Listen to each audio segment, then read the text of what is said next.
सुप्रभात बच्चों और अभिभावक गण को मेरा प्रणाम, नमस्ते, गुड मॉर्निंग, सुप्रभात, सत श्री अकाल।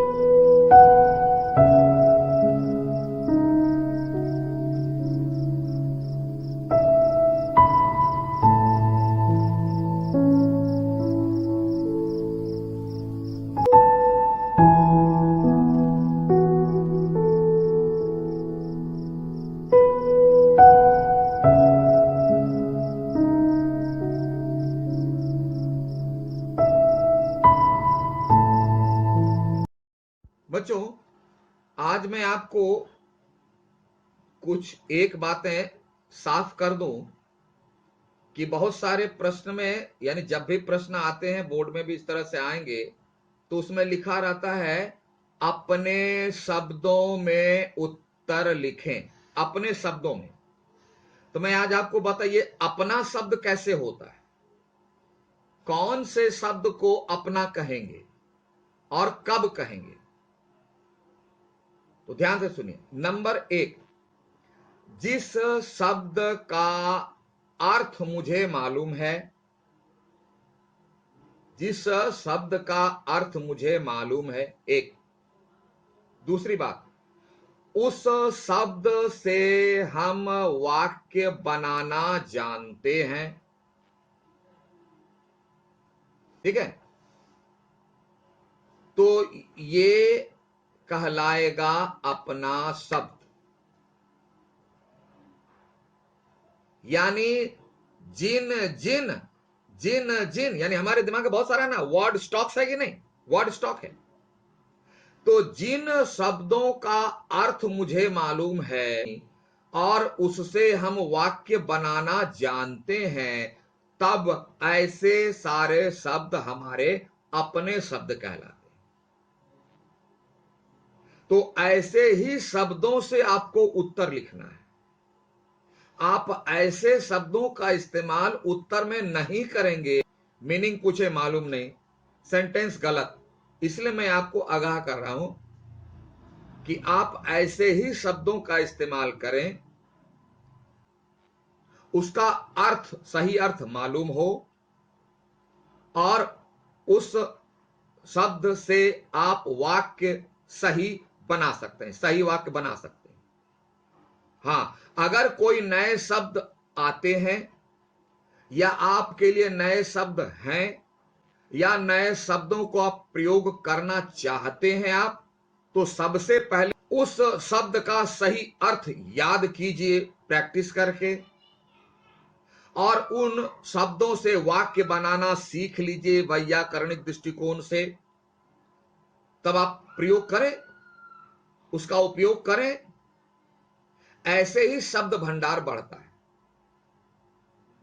जब तक आप उसके स्पेलिंग को नहीं सही करेंगे, उसके अर्थ को नहीं समझेंगे, उससे सही वाक्य बनाना नहीं जानेंगे, तब तक आप उस शब्द का प्रयोग मत कीजिए, उपयोग मत कीजिए। नहीं तो स्पेलिंग गलत, मीनिंग उल्टा पुल्टा निकलेगा, वाक्य गलत नंबर कटेगा। इसलिए, और अभिभावकों से भी मेरा अनुरोध है, अगर वो देख रहे हैं तो बच्चों को नए शब्द के स्पेलिंग पहले सिखा दीजिए, प्रैक्टिस करा दीजिए, उसका अर्थ समझा दीजिए, उससे वाक्य बनाना सिखा दीजिए, प्रैक्टिस करा दीजिए, तब उसे उत्तर में लिखने को कहिए। नहीं तो जब तक उसकी स्पेलिंग सही नहीं होगी, उसका अर्थ सही मालूम नहीं होगा, तो ना उसका वाक्य, उससे ना वाक्य सही बनेगा और अर्थ, बच्चा सोचेगा कुछ, लिखना है कुछ, अर्थ से अनर्थ हो जाएगा, उत्तर गलत। इसलिए इसे ही कहते हैं अपने शब्दों में उत्तर दीजिए। ठीक है। और एक दूसरी बात, आपको जब पाठ में पूछा जाता है कि कोई डाउट है, तो आप कहते हैं नो। यह नो कब निकलेगा? कब निकलना चाहिए कि पाठ के प्रत्येक शब्द का अर्थ आपको मालूम है, उससे बनने वाला वाक्य कैसे बनेगा सही मालूम है। दो बातें हुई। तीसरी बात, पाठ की मूल भावना क्या है, पाठ से हमें क्या शिक्षा मिलती है, क्या संदेश मिलता है, क्या है, ये भी समझ गए। और पाठ से जो मैसेज मिलता है तो वह रियल लाइफ में देखना है कि पाठ से जो हमें मैसेज मिलता है रियल लाइफ में ऐसा क्या होता है। अगर होता है तो उसे अपनाइए, नहीं होता है तो क्यों नहीं होता उसके कारण पर विचार करें। तो ये सारी बातें अगर आपको समझ में आ रही है तब आप समझेंगे कि हां, इस पाठ में आपका कोई डाउट नहीं है। क्योंकि जब पाठ से कुछ मैसेज निकलता है कुछ और रियल लाइफ में होता है कुछ, तो कॉन्ट्राडिक्टरी हो जाते हैं। इसे भी डाउट में रखिए, इसे भी पूछिए आखिर ऐसा क्यों है, समझने का प्रयास कीजिए। घर में पेरेंट्स उनसे डिस्कस कीजिए। मैं तो हूं ही, मैं हूं ना, डिस्कस कीजिए आप। लेकिन 1 बजे के बाद मैंने लिख दिया फोन कर लेके, जब तक ये इन सारी बातों का उत्तर आपके दिमाग में नहीं रहेगा तब तक उत्तर सही नहीं बनेगा।